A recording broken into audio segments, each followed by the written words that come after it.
want to seek win-wins. What I mean by that is that we want our students who are misbehaving to not feel like they've lost and we've won. How can we help them feel like they are also winning and still win ourselves by maintaining a positive and safe learning environment? Remember, we can escalate or de-escalate situations, calmly saying, "I need you to," or "stay with us," or "let's stay focused," with a calm smile, are all ways you can quickly get your message across in an encouraging and non-threatening way. If you must redirect again, stay positive, but be more direct. "I need you to listen," or "I need you to listen and follow along." If a third redirection is required, don't let anger creep into your tone or body language, as this will get attention on the drama and create the opportunity for the student to have an audience. State in a monotone voice with a cold stare and expressionless face, "Not appropriate. We are," whatever, right now. Communicating that you're not happy in a quiet but strong way shows the misbehaving student what you expect without distracting the students who are on task. When a student misbehaves despite your best efforts to prevent misbehavior by using instruction and reinforcement theory, how you respond is crucial. You want to have a plan so that when a discipline problem occurs, you have thought through how to respond in advance when you are calm and able to be proactive rather than reactive. We don't want to have to use our backup plan, but we must have one because we will one day need to use it. When students are interfering with instruction and disrupting the entire classroom management system, we must use measures to suppress the disruption and pressure students to correct their behavior. When doing intervention in this manner, we must ensure that we don't increase the student's negative feelings about himself or herself, and that we help the student maintain an internal locus of control. We are not seeking to be in control. We should seek to help our students control themselves. First, we try to set students up for success at controlling their own behaviors by using the strategies and theories we've discussed so far. When we decide to use an intervention, we make sure it's not more disruptive than the behavior. We try to minimize the possibility that a confrontation with the student will occur, and we try to always protect the misbehaving student as well as the other students and ourselves from harm, physical and psychological. We should try to have many other options and ideas of interventions to use if the first one doesn't work. We initiate an intervention by making a demand. The way we make that demand will determine if the things we just discussed, such as not being more disruptive than the behavior or escalating a confrontation, occur. We should be firm and not harsh and specific. We should make the demand privately and quietly.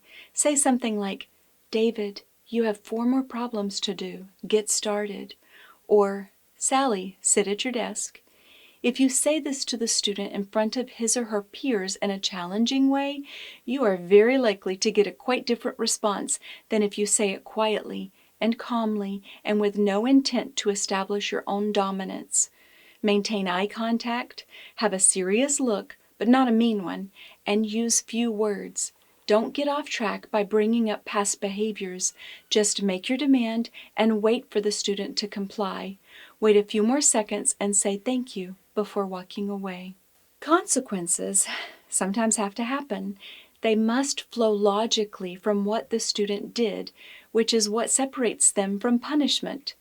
If a student doesn't work for the last 3 minutes of class time, having him work during 3 minutes of free time would be a consequence, while writing sentences such as "I will not waste work time" would be a punishment. Hold the child accountable for the behavior. The child is the one who must correct the damage or harm done by their behavior, such as apologizing for hitting their classmate and then creating a plan for how she would handle such a disagreement in the future. Keep the student's dignity intact. If a student tells a lie about having completed homework, the teacher might administer the consequence of having the student complete that homework during recess. A punishment that damages the student's dignity would be for the teacher to berate the student for being a liar, either privately or publicly. There are 4 categories of consequences. Restitution is when you fix what you've broken. Restoration is when you restore yourself to self-control. Restriction is when you have less privileges for those you've abused, such as computer time. And reflection is when you reflect on what happened and come up with a plan to prevent it from reoccurring.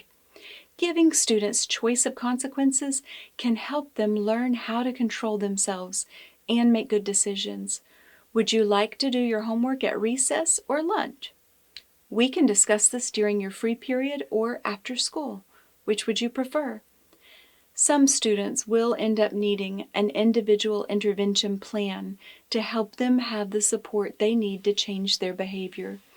Your goal is for the student to develop responsibility and self-control. You use the same principles, but you may have to be much more focused on this student to help him or her make progress.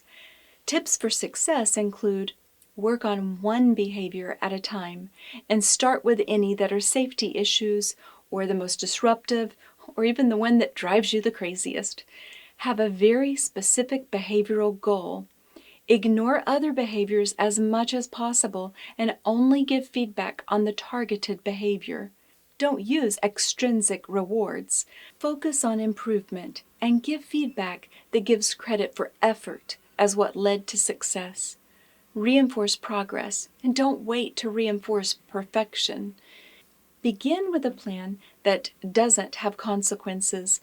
You may eventually have to add them, but try to avoid their use. Try to have a team mentality.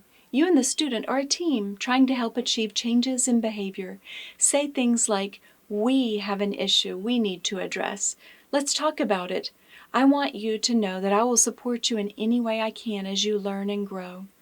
If you keep to the teamwork approach, you will see your relationship grow, which will lead to the goal you wanted to begin with: positive relationships with students who are learning to be self-disciplined and successful people. Some students may need the help of an outside professional, or if your school has one, a resource person like a school psychologist or administrator.